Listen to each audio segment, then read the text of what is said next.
Well, hi folks, this is Kim Willis with another one of our little training webinar formats, and tonight's topic is going to be called How to Be a Tiger on the Phone.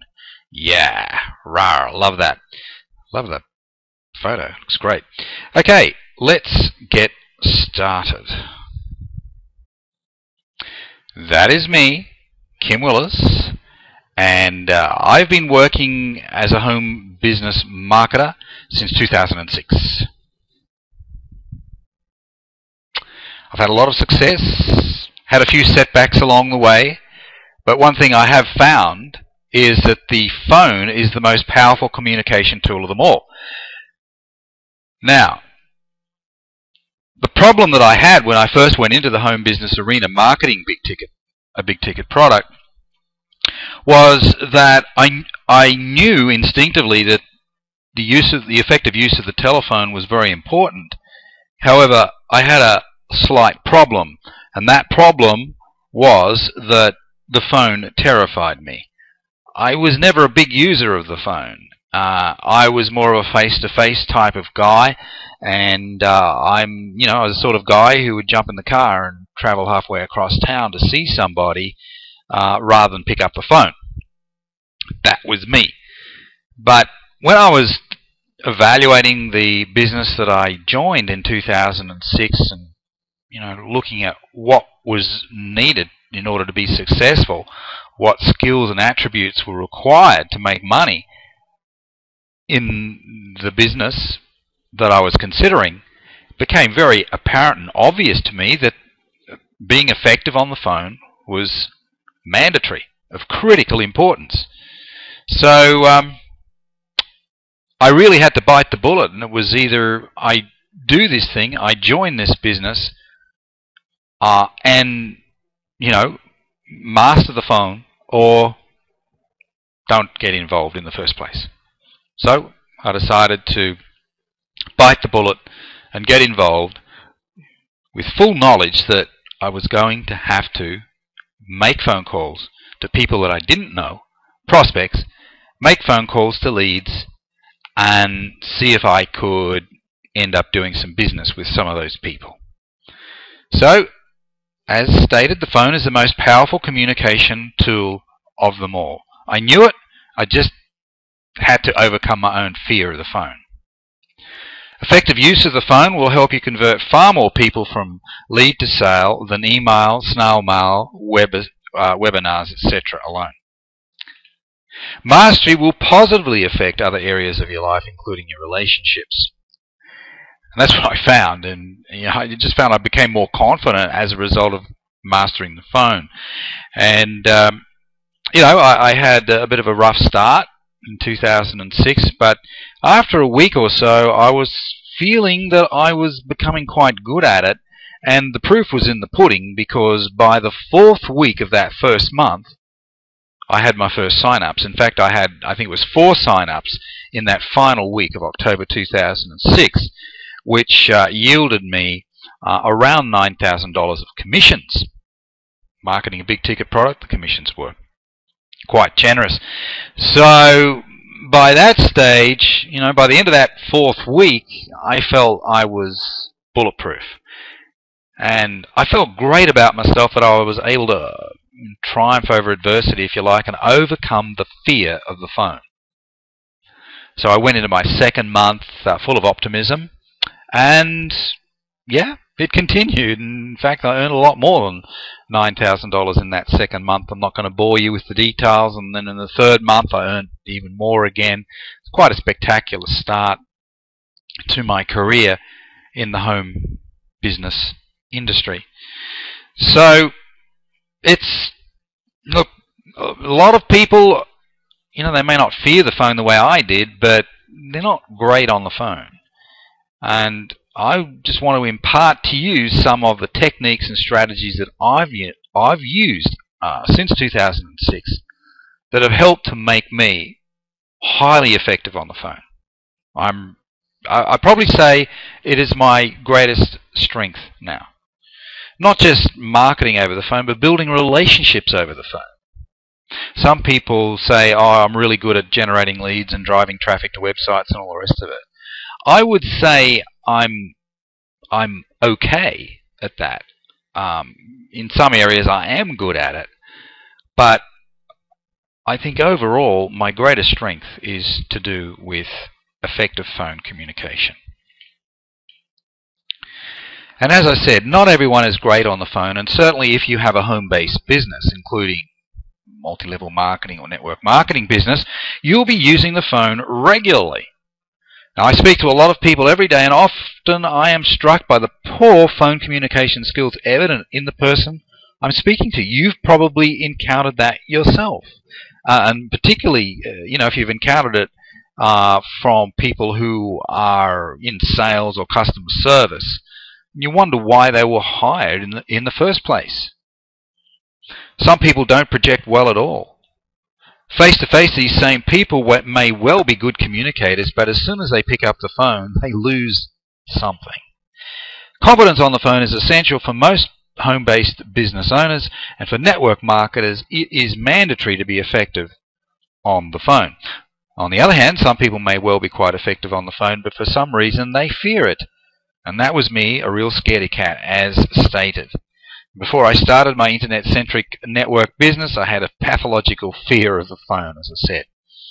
And I'd jump in the car, you saw that, and you heard me say that before, to visit someone rather than pick up the phone. It was stupid, but it was a reality. But in 2006, when I decided to become an internet marketer working from home, I knew I had to conquer the fear. Leads were going to be generated, and I knew I would maximize my chances of success if I followed up each lead, rather than hope they would just sign up and buy my product on their own volition. So I got started, began dialing for dollars, as I said, and after a couple of weeks I was not only becoming good on the phone, I was really enjoying it. I think the change was pivotal. Made about 50 grand in my first 10 weeks part-time as a newbie. So yeah, it's incredible. And I've had many people over the last few years come to me asking me if I can help them with their own phone communication challenges. Now, a word about this presentation. I'm going to cover techniques I use to this day. These techniques have been refined and optimized over the years. And although the techniques discussed refer to handling leads flowing from business opportunity ads, the core principles can be applied to any product or business. First up, let's look at the sales process. So there are 4 stages in the sales process. And we've got this little thing here, RDRC. R stands for relax, D stands for disturb, R stands for relieve, and the final 4th stage is the close. Now, when it comes to the sales stages, we're wanting to, obviously, pick up the phone, somebody answers the phone, call that the introduction. Rapport building is important. So is fact-finding. I want to, find out a little bit about the person that I'm talking to, so that they can transmit information to me, and if required, I'll transmit information back to them.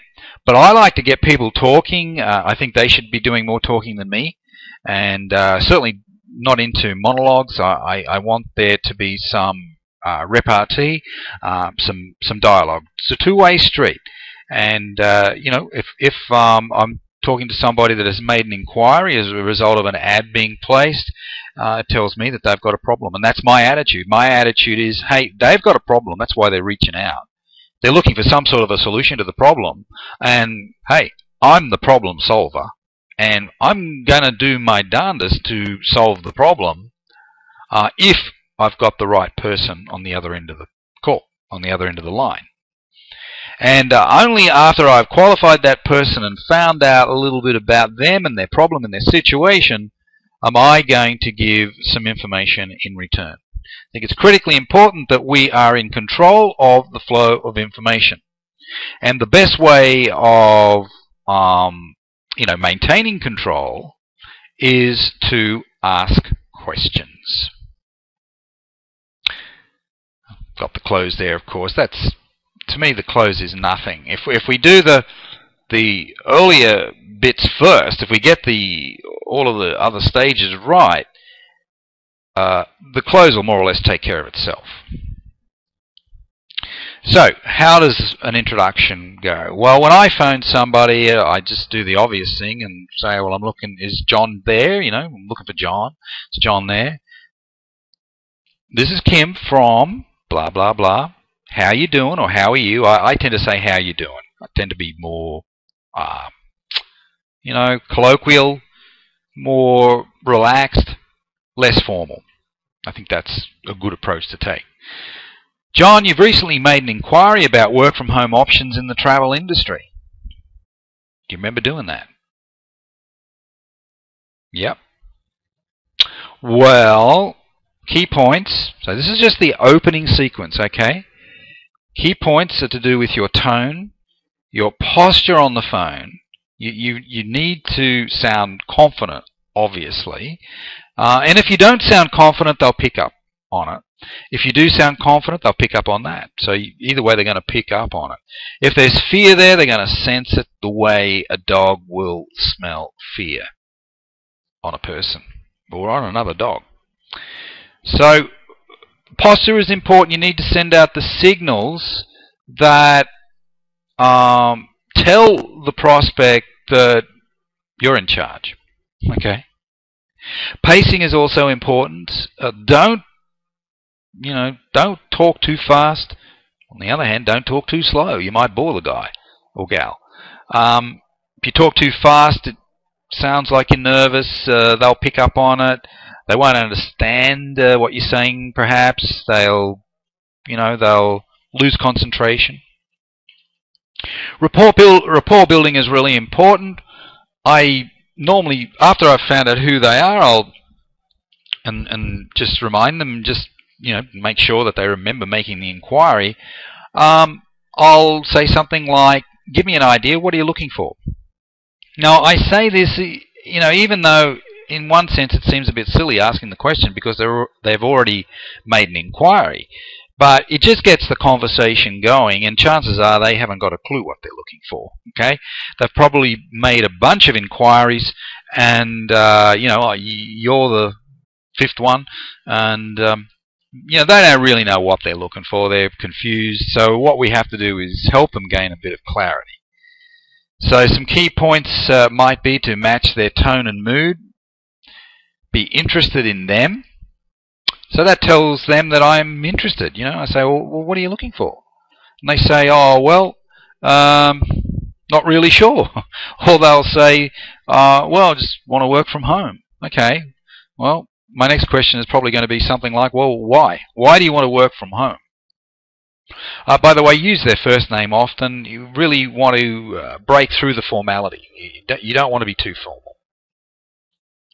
Now, here are some connecting questions which forms part of your little fact-finding exercise. By the way, a typical call for me will last about 10 minutes.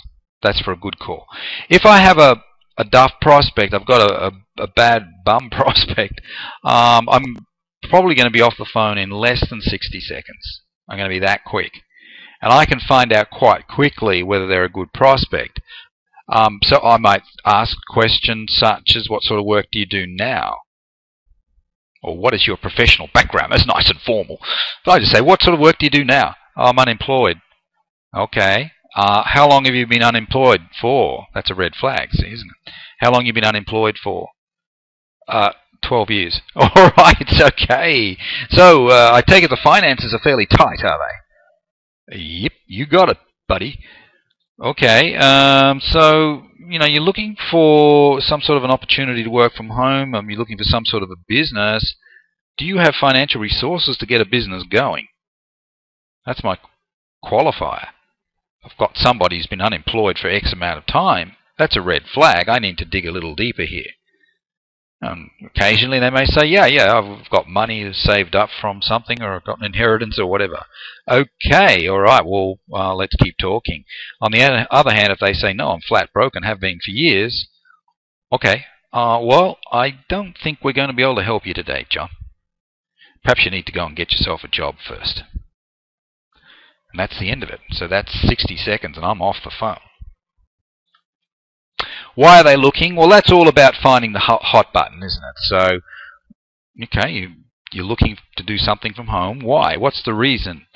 Oh, I'm sick of commuting because I never see the kids anymore. Or, you know, I want to do a lot more travel and I'm just not earning enough money, so I figure if I do something part-time, I'll, you know, have the money. Or whatever the money goal is about. It could be that they want to build a new house, you know, they want to help people in faraway countries, poor people or something like that. But, you know, above all, we want to find something that has some emotional resonance for them. It's a burn for them. It's important to them. Don't let people get away with just saying, oh, just something I can do from home, and sort of snowball you, try and stonewall you rather. You know, they say something like, oh, well, I just want to work from home. I say, well, why do you want to work from home? Oh, I just think it'd be a good idea. That's not enough. That's not giving me what I want. I want the hot button. I want, because I'm looking for somebody that has a real fire in the belly to make a change to their life. That's essentially it. And if I'm not getting those right signals back from the prospect, guess what? I'm going to get off the phone. I am in the rejection business, but here's the difference. I reject them. Okay? I reject them. More often than not, I'm the one that's doing the rejecting. Okay? And that's the attitude you really need to take when you pick up the phone. You're in the rejection business. You're the one rejecting them. I'm only looking for the best people if I'm team building. On the other hand, if I'm just selling product, okay, different. I'm looking at that person with a different set of eyes. But when it comes to team building, I'm not looking for somebody who can just afford to, you know, buy my product. I'm looking for somebody that has the potential to build a business. What kind of money do you want to make on a monthly basis? What sort of money would, you know, get you excited? And if they give me a small answer, or if they give me a non-committal answer, I'm going to dig deep. I'm going to say, no. On a monthly basis, how much do you want to earn? What resources do they have to start a business? That's important. Sometimes I'll ask it very early in the piece, as I've indicated, particularly if they sound like they may be a bad prospect. I'm going to just say it, you know. Are you set up? Are you ready to go to get into your own business? Do you have money behind you? Can you raise money? You know, have you put any capital aside to get a business going? You don't need a lot, but you do need some. A lot of novice marketers sort of wimp out this question. They're nervous about the money. They have a problem about broaching the topic of money. But you know, you don't want to be in the situation where you're doing this sequence well, you're performing it well, but you're not asking about the money, you're not qualifying them about the money, and then you set them up to go and look at your presentation and all the rest of it, and then you call them back, you know, see how they went with that, etc. You go through all of that, you put in all that extra effort, only to find on the second or the third time you talk to them that they actually don't have any money. So I'm very much into time efficiency, and I value my time highly, and I don't want to be wasting my time with people who just aren't going to be able to do anything. So I want to find out on the first interview, why do they think they'll be good in a home-based business? I sometimes ask that. Often I ask that one. I say, okay, well, why do you think you'd be good at it? But you want to make it more like a job interview so that you maintain the posture. You're selecting them. So why do you think you'd be good in a home-based business? And this sort of unsettles them a bit, because it tells them that you're not just trying to sell them something. You're putting them on the spot. They're on trial in a small way, and let them answer why do you think you'd be good in a home-based business? Because not everybody succeeds. Don't be afraid of telling them that. And I want to find people that have got the right attributes, and not everybody I speak to has the right attributes. I'm just trying to find out whether you're one of those people that has the right attributes. What qualities do you bring to the table? I'm just giving you thoughts here, just ideas, okay? It's really about inculcating your own thinking so that you can dialogue effectively with people. And that's what we want to do. We want to dialogue with people. We don't want to grill them, but at the same time, we don't want them to grill us. We want to be in the ascendancy here. We want to take control. We do that by asking questions and listening intently to the answers and getting into some sort of a dialogue. I'm not into scripts. I just like bullet points, you know, little prompter points. A script will usually sound like it is a script, and people will pick up on that. So you're better off just having prompter points and, you know, get into a discussion, dialogue, friendshipping, and above all, be authentic. Authenticity is important. And if you're basically a nice person, be that nice person without being, you know, saccharine sweet. Nice person with posture. I guess that's it. So if you're essentially a nice person, you're a likable person, well, friendship your new prospect. Friendshipping. Look at it like that. Friendshipping with purpose. Okay? So you've got purpose there. You've got a business-like intent. But you're a nice person. You like making friends. And you like helping people and helping them solve a problem.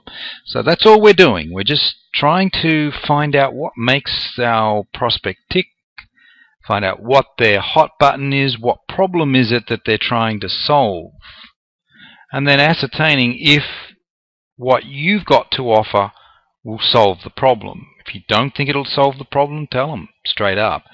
Don't be afraid of walking away from a prospect, from a lead. Don't be afraid of doing that. Do it often. If you've got enough leads coming into your lead hopper, you won't care about rejecting prospects. In fact, you almost look forward to it. You're constantly sifting, looking for the bright eyes.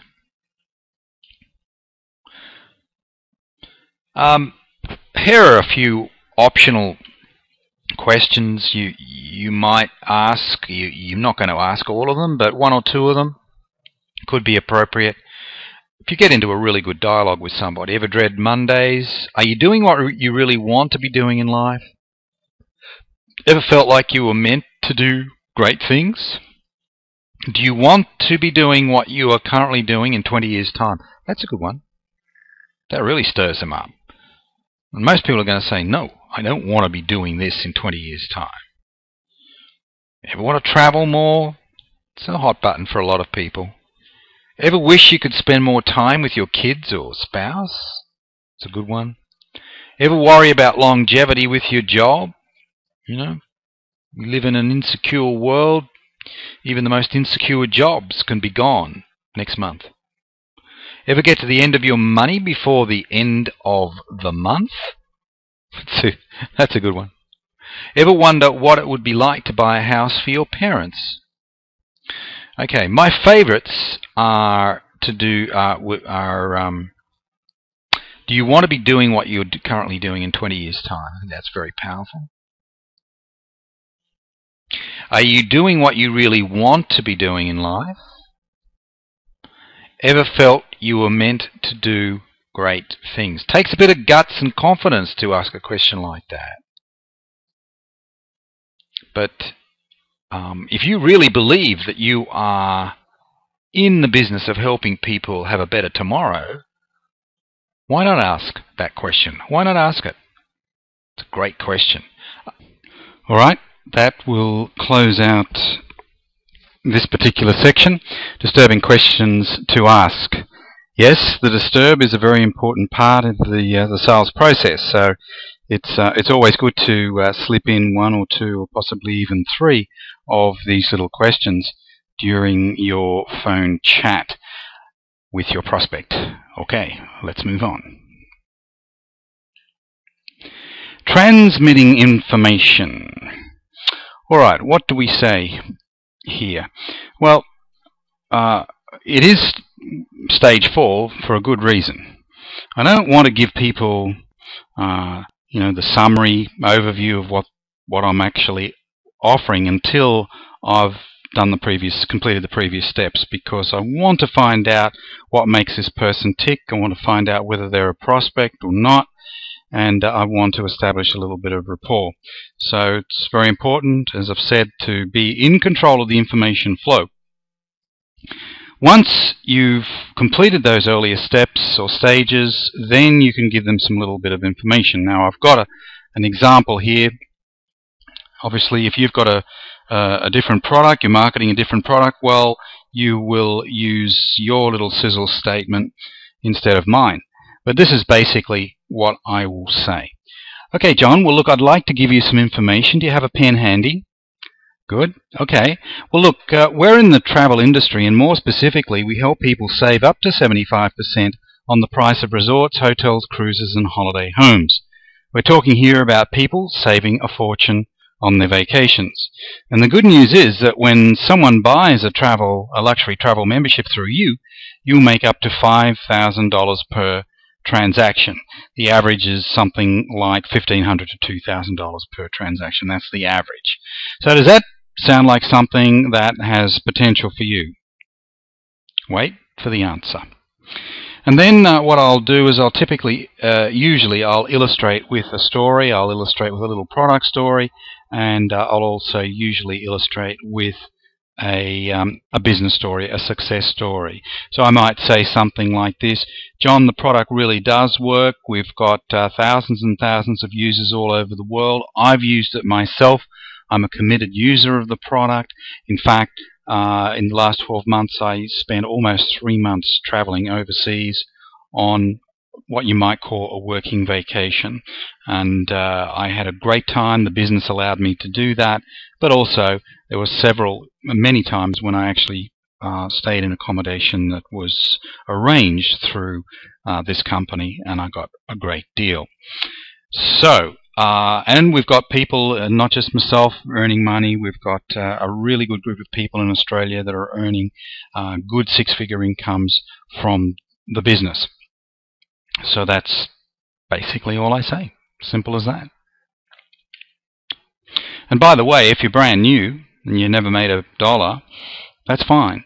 You use someone else's story. You borrow someone else's story. It's critically important that you know a couple of the success stories that are floating around your particular business.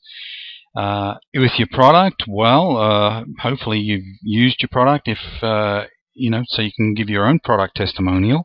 But if you haven't yet used it yet, I know, say for instance with a travel product, it's not always possible that a person who joined last week will have gone and taken a little vacation to test out the product. So what you can do is tell people about your intention to have a great holiday over the next 12 months, and you can use someone else's success story as well. So it's important that you have a success story or two for the product, one of which ideally would be yours. If you haven't got that yet, fine.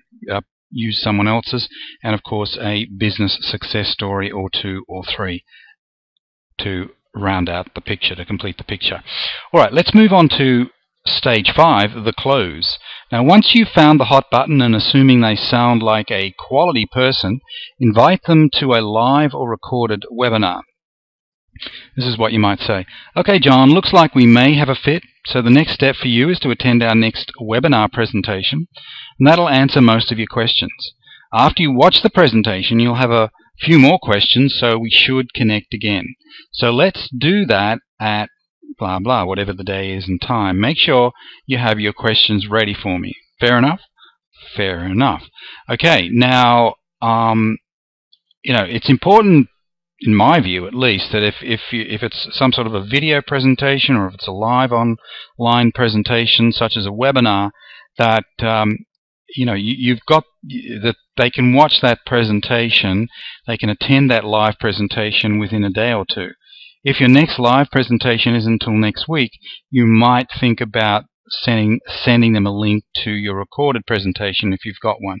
If you're working in the offline arena, you're probably going to want to meet them at either for a one-on-one coffee type presentation, or take them to or meet them at the company's next event, the next group presentation.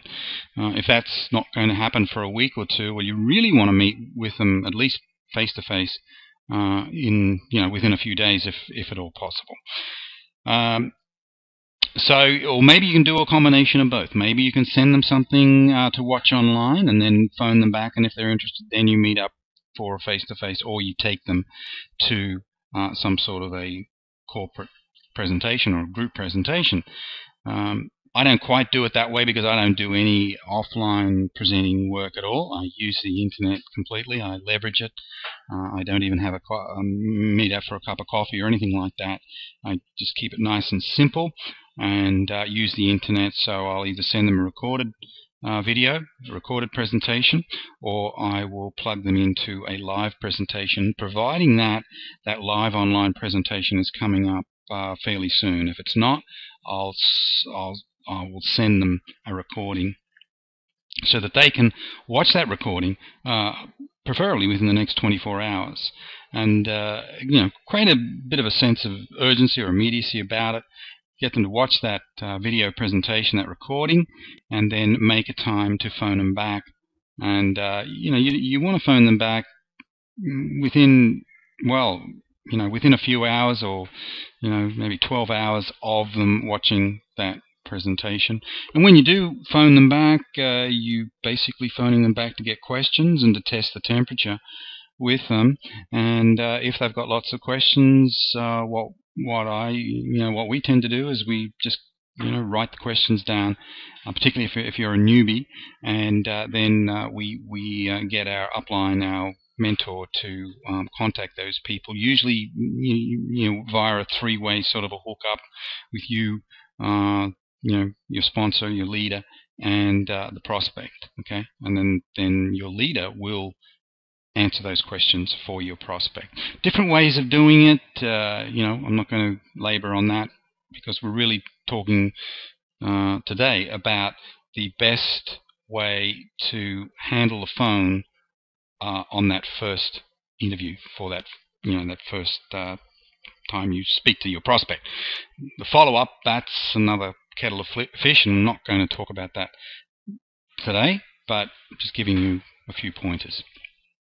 All right, key points. Well, it's a point, isn't it? Don't be afraid to walk away. Use the takeaway. This is quite important. You want to demonstrate to people that you really don't care whether they get involved or not, whether they do business with you or not. You want to let them know that you're a little bit choosy about who you work with, who comes onto your team. That's the takeaway. You might say something like, look, not everybody is suitable. Not everyone is going to be a good match for what I'm looking for. I'm trying to find the square peg that will fit into the square hole. We've got the square hole. Not sure whether you're the square peg or a round hole. That's fine. The reality is that 80% of people that I talk to, 80% of people that I talk to are not really suitable for this, and it's okay if you're in that 80% group. That's fine. So you mightn't say it exactly like that, but it just gives you an idea as to what the thinking that you need to embrace. It's all about posture, and so you use the takeaway. The takeaway, you're taking it away from them. You're demonstrating to them that you don't need them. This is one of the most important lessons you could ever learn about working effectively on the phone, and it probably take a bit of practice to get really good at it. All right, well, that closes out the main sequence, and that's really to do with following up leads that have been generated from advertising or other sources, inbound leads using pull marketing techniques.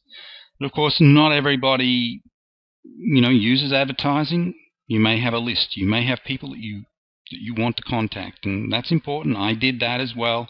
I did dial for dollars. I phoned people. I created a list, and then I phoned them. I don't do so much of that now because I get so many leads from my pull marketing activities. But in the early stages, I think you need to do it all. So if you've got some money, spend it on some advertising, do some other things that you need to do to generate inbound leads, but also make out that list of people that you know and get on the phone and have a chat to them.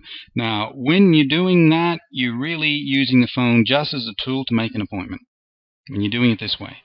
So I've got a little format here for your warm market, and this works particularly well when you know the prospect's goal or hot button. Okay, so my basic approach is that I will not phone anybody that I know unless I know what their hot button is. If they're a friend, I should know what their hot button is.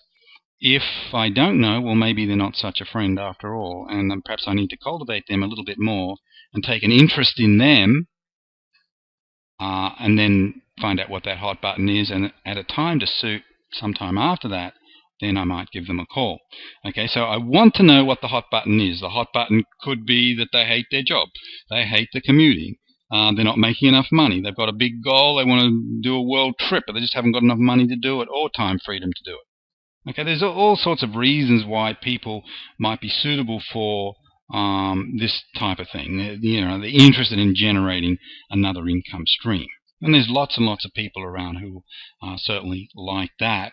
But it makes it a lot easier if you know what the hot button is, because then you can lead with that hot button. You can lead with the prospect's goal. Hi, John. It's Kim here. How you doing? Yeah, great. Well, look, John, I want to catch up with you and Mary, some other time, maybe for a barbecue or something like that, or a cup of coffee, and just shoot the breeze, because we haven't done that for a couple of months. But I'm phoning now more for business. I've got something that I've been thinking about, whether it might be good for you. I'm not exactly sure at this point. But I know how, the last time I spoke to you, you said that you're really just over working for a boss. You're sick of it, and you want out of that. Is that still the case? Yeah? Great. Well, John, the reason for the call is that my new partner and I may have a way that'll help you reach your goal much faster. And you're one of the first people that I thought of. Would you be open to having a look at something that's a little bit different and may offer a solution to the wage slave problem that most of us have? Yeah? Okay. Well, we've got a 21-minute business briefing format that'll give you good information so you can determine if this might have some possibilities for you.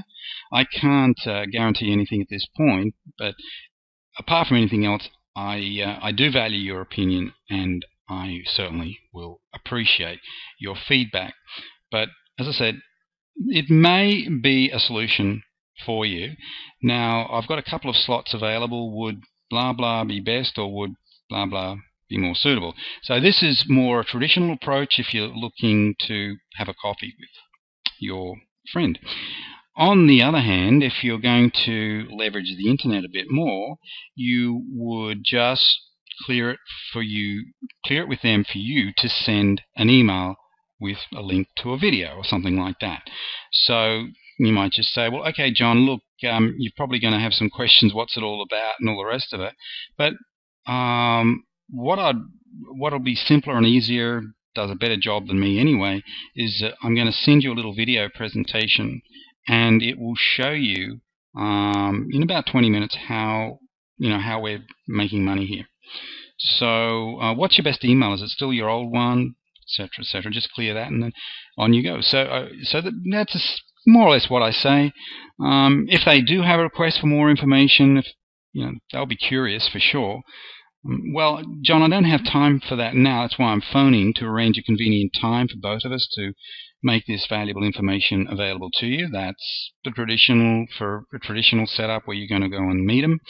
On the other hand, if if it's you're sending them a link to a video or something like that, you say, well, John, that's why I want to send you the video, because it'll do the explaining for you. But I can tell you something that's a great way to leverage the internet and make money out of it.